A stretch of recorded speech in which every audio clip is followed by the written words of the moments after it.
Ένα σκιάχτρο μια φορά. Το φύτεμα των κρεμμυδιών. Το καλοκαίρι πέρασε πολύ γρήγορα και τώρα είχε φτάσει στο φθινόπωρο.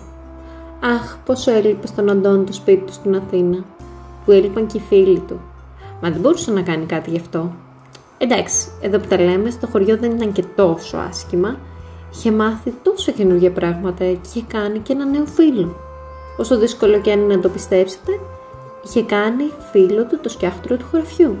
Κάθε μέρα του έλεγε τις πιο τρελές ιστορίες και απολάμβανε πολύ την παρέα του. Στο μεταξύ είχε επιστρέψει και η γιαγιά του.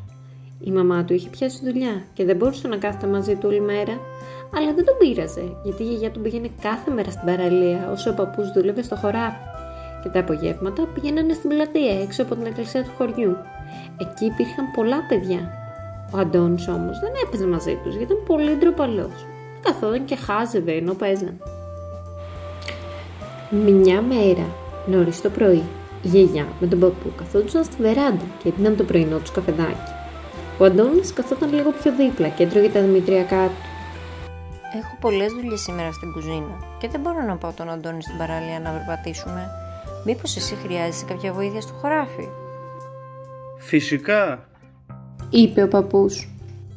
σήμερα θα φυτέψω τα κρεμμύδια και είναι μια δύσκολη δουλειά. Σίγουρα ο Αντώνης μπορεί να με βοηθήσει. Έχω ανοίξει ήδη τις τρύπες για τα κρεμμύδια, οπότε δεν θα αργήσουμε πολύ.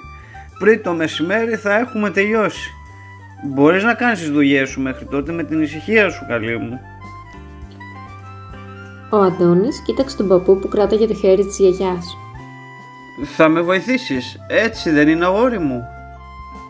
Ο Αντώνης κούνησε θετικά το κεφάλι του, μα δεν είπε λέξη. Και τι να έλεγε δηλαδή? Για μια ακόμα φορά δεν είχε ιδέα πώς μπορούσε να βοηθήσει. Για εκείνον τα κρεμμύδια βρισκόταν πάντα έτοιμα στο πάγκο της μαναβικής του σούπερ μάρκετ ή του πάγκου της λαϊκής που ψώνιζε κάθε Σάββατο με τη μαμά του. Πάω στην αποθήκη να φέρω τη σακούλα με το κοκάρι που αγόρασα προχθές, είπε ο παππούς και ο Αντώνης σηκώθηκε να τον ακολουθήσει. Μόλις έφτασαν στην αποθήκη, ο παππούς έδωσε στον Αντώνη τη σακούλα με το κοκάρι. Και τι στο καλό ήταν αυτό το κοκάρι που έλεγε συνέχεια? Αναρωτήθηκε ο Αντώνης. Αλλά δεν ήθελε να ρωτήσει κιόλας. Κοίταξε μέσα στη σακούλα και είδε πολλά μικρά μπαλάκια. Βολβοί πρέπει να λέγονται.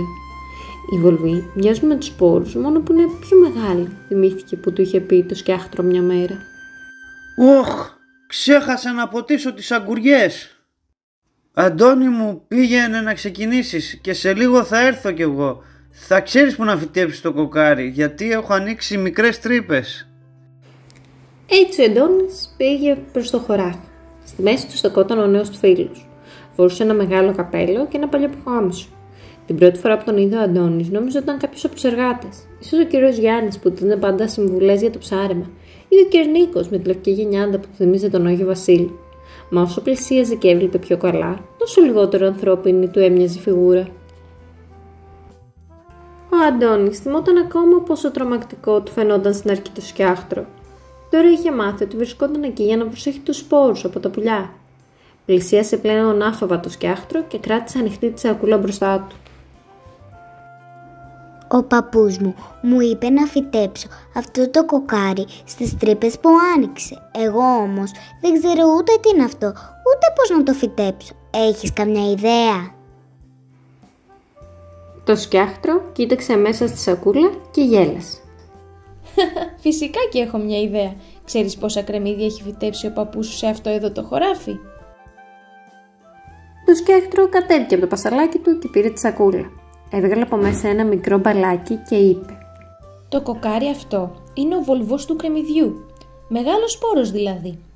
Αντί ο παππούς σου να πάρει μικρούς σπόρους που θα κάνουν πολύ καιρό να μεγαλώσουν, παίρνει κοκάρι που θα μας δώσει κρεμμύδια πιο γρήγορα. Όμως υπάρχουν κάποια μυστικά που θα πρέπει να ξέρεις προκειμένου να τα φυτέψεις. Πες μου καλέ τότε, θέλω να κάνω πολύ καλή δουλειά και ο παππούς να είναι περήφανος για μένα. Άκου προσεκτικά λοιπόν. Θα παίρνεις έναν τους βολβούς και θα βάζεις έναν σε κάθε τρυπούλα. Προσοχή όμως, βλέπεις τις μικρές ριζούλες που βρίσκονται στη μία πλευρά κάθε βολβού? Ο Αντώνης έγνεψε καταφατικά και το σκιάχτρο συνέχισε. Αυτές οι ριζούλες πρέπει πάντα να βρίσκονται στην κάτω πλευρά της τρύπας που φυτεύεις, αλλιώς το κρεμμύδι δεν θα φυτρώσει. Ο Αντώνης κατάλαβε αμέσως και πήρε στα χέρια του ένα βολβό. Τον έβαλε προσεκτικά μέσα στην τρύπα με τις ρίζες να είναι προς τα κάτω. Έτοιμο! Όχι ακόμα, κάτι ξέχασες. Είπε το σκιάχτρο και ο Αντώνης τον κοίταξε με απορία. Να σκεπάσεις το βολβό φυσικά. Πρέπει να πάρεις λίγο χώμα και να καλύψεις το σπόρο που φύτεψες. Ωχ ναι, σωστά. Είπε ο Αντώνης και έπιασε αμέσως δουλειά. Αφού φύτεψαν όλη τη σακούλα, είδαν τον παππού να πλησιάζει και το σκιάχτρο πήγε να περιμένει πίσω στη θέση του. Περίμενε, έχω τόσες απορίες ακόμα. Είπε ο Αντώνης, μα το σκιάχτρο ήταν ακούνητο όταν έφτασε ο παππούς. Καλά, τα φύτεψες όλα κιόλας. Μπράβο αγόρι μου, έκανες τρομερή δουλειά. Είσαι ο καλύτερος βοηθός και ο καλύτερος αγρότης. Άντε να παίξεις τώρα μέχρι να ετοιμάσει η γιαγιά το μεσημεριανό. Είπε ο παππούς. Μα δεν τελείωσα ακόμα, πρέπει να ρίξω λίγο νεράκι στους σπόρους μου, έτσι δεν είναι? Είπε ο Αντώνης. Ο παππούς έξε το κεφάλι του από περιέργεια, αλλά τον άφησε να συνεχίσει τη δουλειά. Ο Αντώνης ακολούθησε τον παππού του που πήγαινε στην αποθήκη για να του δώσει το ποτιστήρι. Μα όπως γύρισε να δει, το σκιάχτρο του έκλεισε το μάτι. Τέλος.